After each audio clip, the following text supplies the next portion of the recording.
Hey guys, welcome back to Wrestling News 365. Hope everyone is doing very well. As always, there is a ton of news stories to get into today. So we're going to talk about some WWE and we're going to talk about Monday Night Raw to start things off. Do we have to? Yes, we do have to. I know it's always just so interesting, isn't it? And I think about this. I was thinking about this yesterday before even Raw went on the air, that this is a program that, look, let's face it, it's 3 hours in length. You know, from a sort of critical point of view and from a quality point of view, Raw at best is good. Some weeks for me, infrequently, I find it very rare that I watch an episode of Monday Night Raw and I come out of it going, you know what, that was a good show. That's just rare for me because there are so many parts of it that I roll my eyes at, or just the way they produce wrestling, or the promos, the scripting in the promos, the verbiage they use or come up with, all that kind of stuff I watch, and just time and time again, you roll your eyes out, or you cringe, or whatever. So going into that show last night, I kept thinking to myself and saying to myself, man, this is going to be so interesting because it's following 24 hours later. Objectively, I don't think you can argue. I know people don't like AEW, and I know people aren't fans of it, and for whatever reason, they're just completely diehard loyal to WWE because you can only like one promotion, right? You can't like both, or you can't, praise things that you like and criticize things you don't like in any promotion. You just have to like one because it's like sports. You have to like your team, and that's it. So bizarre. So before Raw last night, I was thinking it's going to be fascinating because they are following, in my opinion, one of the best pay-per-views certainly in the last decade or so, maybe since, the new millennium, whatever it may be, right? It's one of the best pay-per-views, most complete pay-per-views for a really, really, really long time, in my opinion, in All Out. It was just that good, and the ending and the Punk match and all that kind of stuff, the debuts, the surprises, everything was just fantastic, absolutely fantastic. So I thought, Raw's got to follow that. How they're going to do it, no idea. No idea how they're going to do it. How are they going to even try and follow it? Or everything's just going to feel like a come down. Everyone was feeling like a come down anyway. So it was going to be interesting when it came to Raw last night. And frankly, it was just a complete turd of a show. I mean, I have to be honest. It was just... I don't even know where to begin, to be honest with you. We'll start off talking about Vince McMahon, because Vince McMahon was reportedly absent from Raw last night. WWE Chairman and CEO Vince McMahon was reportedly missing from... He's fine, by the way, it's not missing, but he was missing from last night's Raw from the FTX Arena in Miami, Florida. Now, there's no word why on Vince McMahon missing the show, the Labor Day edition of Monday Night Raw, but PW Insider reported that he was not backstage for the show. It was noted that Senior Vice President and Executive Director Bruce Pritchard was running the show last night. Now, Vince missing last night's Raw comes after he was said to be, quote, angry and loud at last week's taping. Now, obviously, Vince McMahon missing Raw it's not anything new. He's done it in the past. He absolutely has done it in the past. Certainly, there were those stories, weren't there, in 2019, that the part of the reason for bringing in, at the time, now they're no longer, either of them are in that position, but at the time, bringing in Paul Heyman as the executive director of Raw, and Eric Bischoff, remember that? Yeah, that happened. Eric Bischoff as the executive director of SmackDown at the time. The reason for bringing those two in was so Vince McMahon could step back. That was at the time where he was relaunching the XFL, and the rumors were that he was going to be so focused on doing that and running the corporate side of things with WWE that he just wouldn't have the time to attend TVs. We've heard that, I think, throughout history, at least 2 or 3 times before, and it always ends up with Vince McMahon. He's back to micromanaging everything, guys, and he's got his fingers in every single pie possible in the WWE, and I don't think that will ever change, but he does tend to miss Raws from time to time. It's no big dramas. That's what he does. I think he probably misses less SmackDowns, considering SmackDown's the A show, and Raw is absolutely the B show at this point, not only just in terms of quality and product, but in ratings and revenue and everything. That Fox show, it's viewed by more people. WWE generates more money from it. The sort of weird dynamic right now when it comes to Raw is that whilst it's the B show, it's still on a network, USA Network, that's owned by NBC Universal, who's paying WWE arguably the most money when it comes to Peacock and it comes to the USA Network for Raw.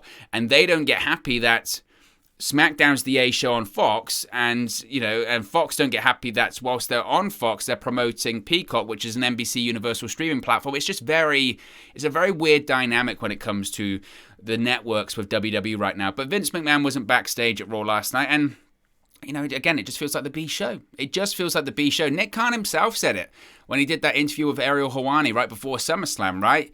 And he said about SmackDown, he didn't say it in these exact words, but he kind of said, SmackDown's got your Cenas and those big names on that show. Roman Reigns, he's doing a great job.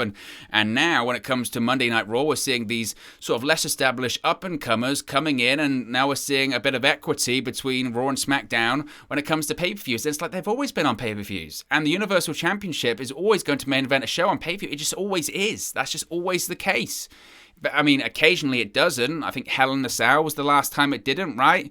But otherwise, that's just going to be the case. So Raw just feels very missable, very forgetful, and just pointless. Just pointless would be the way to sum up Monday Night Raw. Even so much so now that Vince McMahon's like, I can't be bothered to go.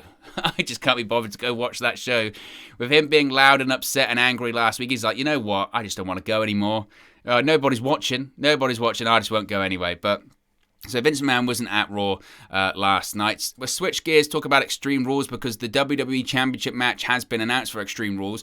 We're in a bit of a weird situation right now when it comes to Extreme Rules, because I think all eyes, definitely creatively from WWE, not so much from the fans' point of view, because I think the sort of feeling when it comes to these sort of Saudi shows is a bit indifferent, because let's face it, has there been a good one? Yeah, they're just filled with legends, and they're infamous, aren't they? Whether it's Taker versus Goldberg, or the Brothers of Destruction versus DX, or Goldberg versus The Fiend. I mean, the list could go on and on of just how infamous they are for so many reasons.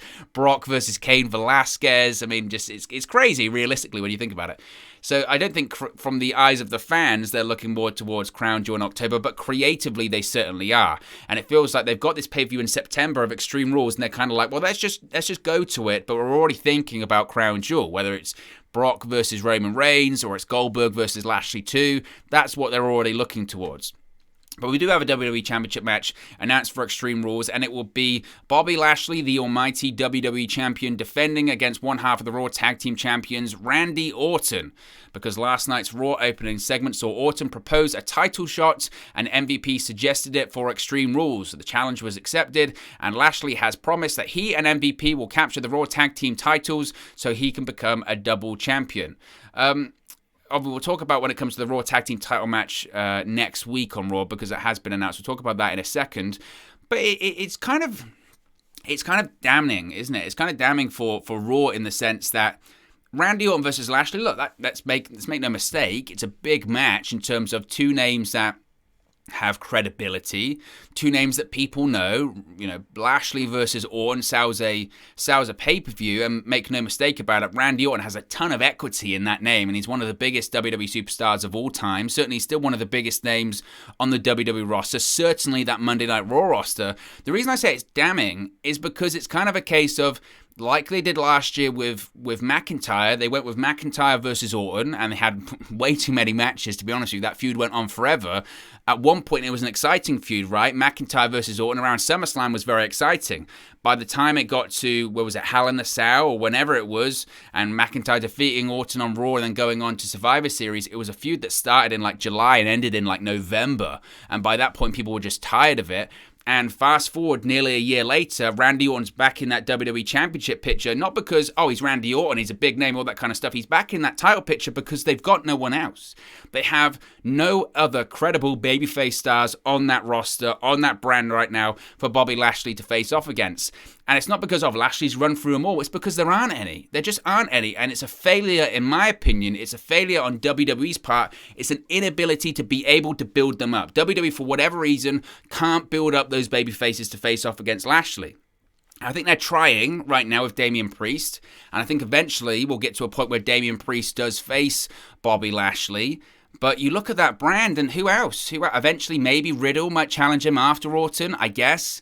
But they're running out of names, and it's not because Lashley's mowing through them. He hasn't faced that many. He faced McIntyre a million times. He faced Goldberg. Who else has he faced? Kofi Kingston, which kind of felt like a little bit of a, we're running out of names already, just throw him into there. It kind of feels like that. So I think it's, whilst I'm not totally against the match because it's different, and don't get me wrong, when it comes to Raw, different, thank the Lord, something a little bit different on that show, because honestly, it's just too much. A lot of the time, it's just way too much. But I think that it's damning because there's nobody else. There is just nobody else on that roster, and Raw is in desperate need for that draft, that rumored draft to be coming up next month, because they need a freshen up of that roster. SmackDown, it's got a tiny roster, but there's still a lot of relatively fresh stuff they can do on that show. Raw, on the other hand, it's so stale, and it desperately needs to be freshened up. And Orton being back in the championship picture again, he's that credible name that, well, we can just put Randy in there. We're trying to get to October to do Lashley versus Goldberg 2, which, my goodness. But we're also just trying to get to that draft, and then we'll freshen things up. Give him Randy. Randy can tide it over until then. That's what it kind of feels like. So I don't know what the stipulation will be. Maybe it might involve, I don't know, because we've got the title match next week. It's kind of interesting, I suppose, but I mean, it feels strange that just the minimum is just like, well, it's different, I guess, and that's cool. Different's good for Monday Night Raw, because it's either rematch or just let's just do the same. So I mentioned that there was a Raw Tag Team title match scheduled for next week, and it's going to be WWE Champion Bobby Lashley and MVP being the new number one contenders for the Raw Tag Team Championships. Randy Orton and Riddle, RK Bro will defend the Raw Tag Team Championships against Lashley and MVP during next Monday's Raw from the TD Garden in Boston. Now, Lashley and MVP became the new number one contenders for those Raw Tag Team Championships by winning a Tag Team Turmoil match on last night's Raw. The match served as the Raw opener and originally featured 7 teams: The New Day, the Viking Raiders, Lucha House Party, Mustafa Ali and Mansoor, Mason T-Bar, Jinder Mahal and Veer, AJ Styles and Omos. After Orton versus Lashley was made official for the WWE Championship at Extreme Rules, MVP and Lashley set out to get a spot in the Tag Team Turmoil match, which was granted by Adam Pearce and Sonya Deville. The match ended early on in the show due to T-Bar and Mace destroying the New Day, plus Ali and Mansoor at ringside after Lucha House Party, the Viking Raiders, Mahal and Veer had already been eliminated. The rest of the Tag Team Turmoil take place in the Raw main event with the remaining teams: The New Day, Ali and Mansoor, Styles and Omos, MVP and Lashley, with Orton and Riddle watching from ringside. The finish saw MVP and Lashley get the pin on Styles and Omos to become the new number one contenders for next week's Raw. Lashley taunted Orton and promised to win the Raw Tag Team titles next week to become a double champion. This week's Raw ended, though, with Orton hitting the RKO out of nowhere on Lashley once again. To be honest with you, I don't expect to see a title change next week. I think the whole point of building for months was to have Orton and Riddle eventually win the Raw Tag Team titles. So I would be very surprised if they dropped them that quickly. So I don't expect a title change next week.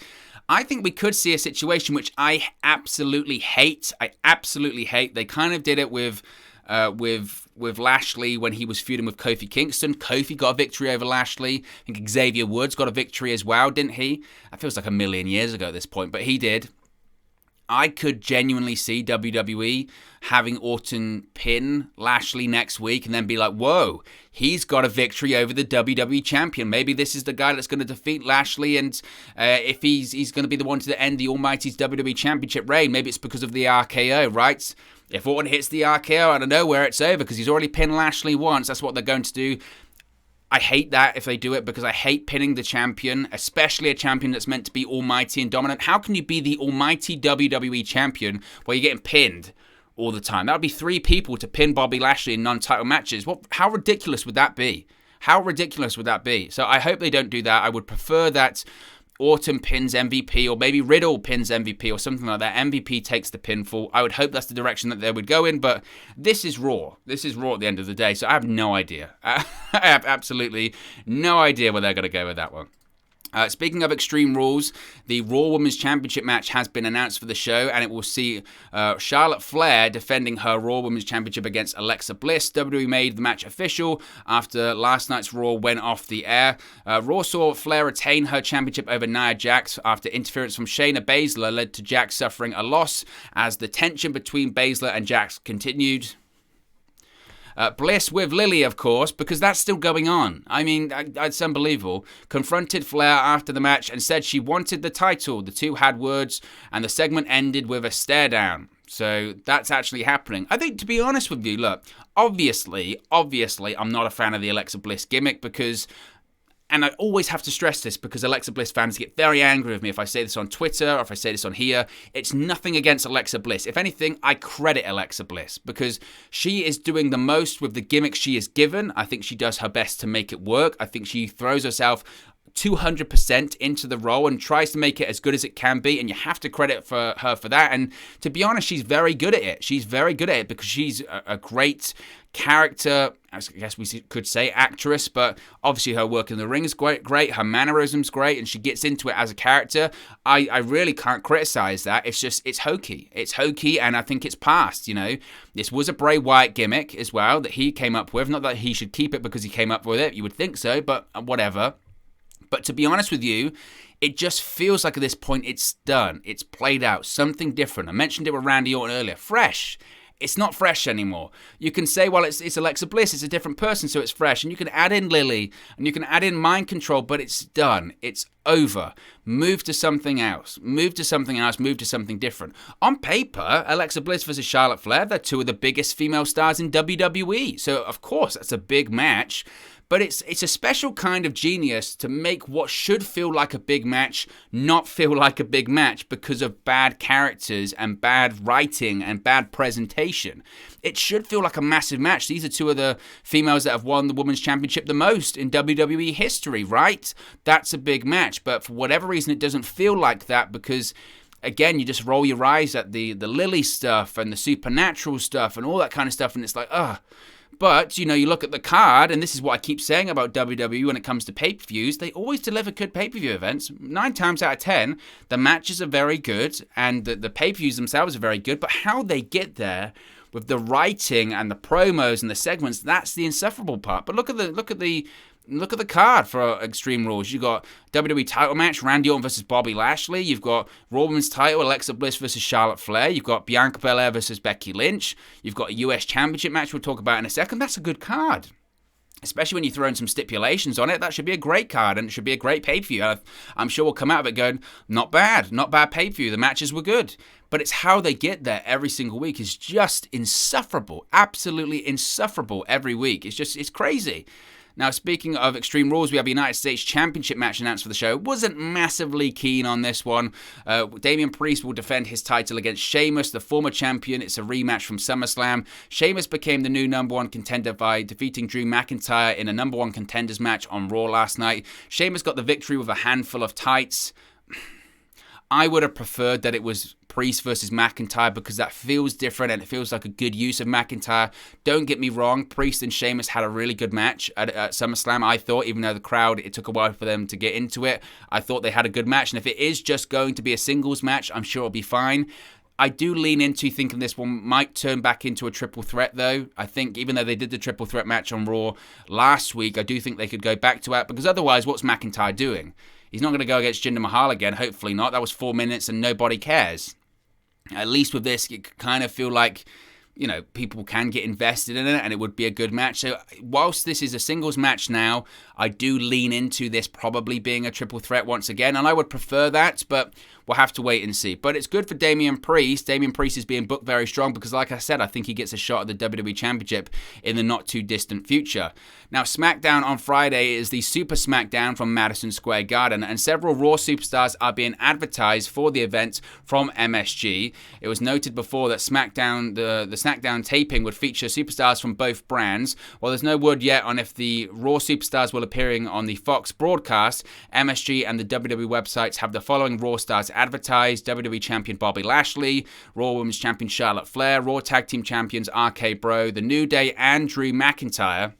Now, Friday's big event at MSG will see John Cena's final WWE booking for the time being. He's not been announced for the broadcast, but MSG has Cena scheduled to team with the Street Profits against Universal Champion Roman Reigns and the Usos. I would think that maybe, surely Cena's got to appear on the show, right? If you want to pop a rating, and you would because it's MSG, that's why they're saying that, it's got this contract signing and Brock Lesnar's going to be there and it's Seth Rollins versus Edge. Surely you'd be like, and John Cena's going to be there. Pop a rating, WWE. You know how much Fox wants them, so to not have Cena on the show is just be strange. But they did that through the summer, which I didn't get either. They had Cena at all of these shows. He would just appear in the dark match main event, which was odd.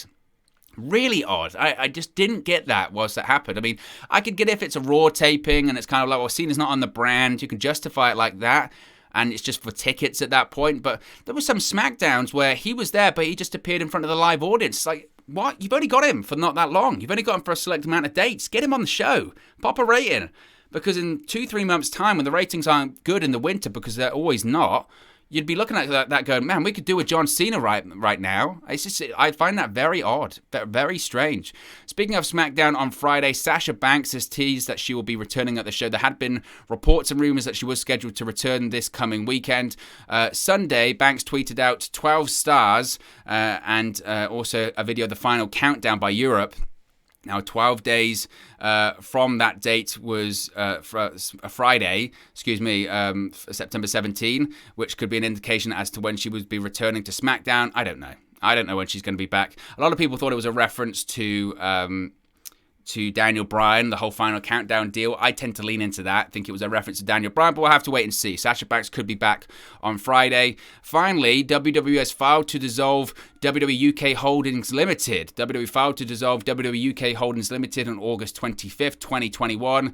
According to a report, it will be officially dissolved on Tuesday, September 7th, which is today. WWE UK Holdings Limited was incorporated on July 9, 2019 as a private limited company. NXT UK will reportedly not be affected by this change. NXT UK creative director Jim Smallman confirmed to a fan on Instagram that WWE UK Holdings Company had nothing to do with the promotion. He wrote, quote, as I'm the creative director of NXT UK, I can categorically tell you it's not shutting down. WWE UK Holdings, which I presume you're referring to, is nothing to do with NXT UK. So that's the situation there. It comes after, of course, WWE Japan, was dissolved as well. And I guess it's just part of this corporate restructuring that we've seen. This is why all of those employees got let go earlier this year from the UK, from Japan. Is because it's no more. And it's just the latest round of changes in WWE as they change and alter for the future, which is strange, nevertheless. But look, guys, as always, this is just one man's opinion. What are your thoughts on all of these WWE news stories we've spoken about today? Let me know your thoughts in the comment section below. I'll do my best to respond and reply to all of your comments. Really enjoy interacting with you guys, talking about WWE, AEW, Impact Wrestling, New Japan Pro Wrestling, all things pro wrestling here on the channel. So be sure to get involved in the community. Drop a comment below. All opinions are welcome. If you have enjoyed this video, please do smash a like on the like button too. Really does help us out here on YouTube. Got the rankings and get into people's recommendation feeds if they haven't seen our videos previously. But most importantly, if you haven't already, please do subscribe to Wrestle News 365. You can do that by clicking the bottom right hand corner of the screen right now, or if you wait a few seconds, there'll be a subscribe button at the end of this video along with another video for you to watch. Thank you very much for watching, listening, streaming, or having come across this video today, and I'll speak to you again very, very soon. Hey guys, thank you for watching, listening, streaming, or however you come across this video today. Be sure to click on the video on the right there to watch our next video, or click the bottom there to subscribe, or the bottom right hand corner. Thank you very much, and I'll speak to you again very soon.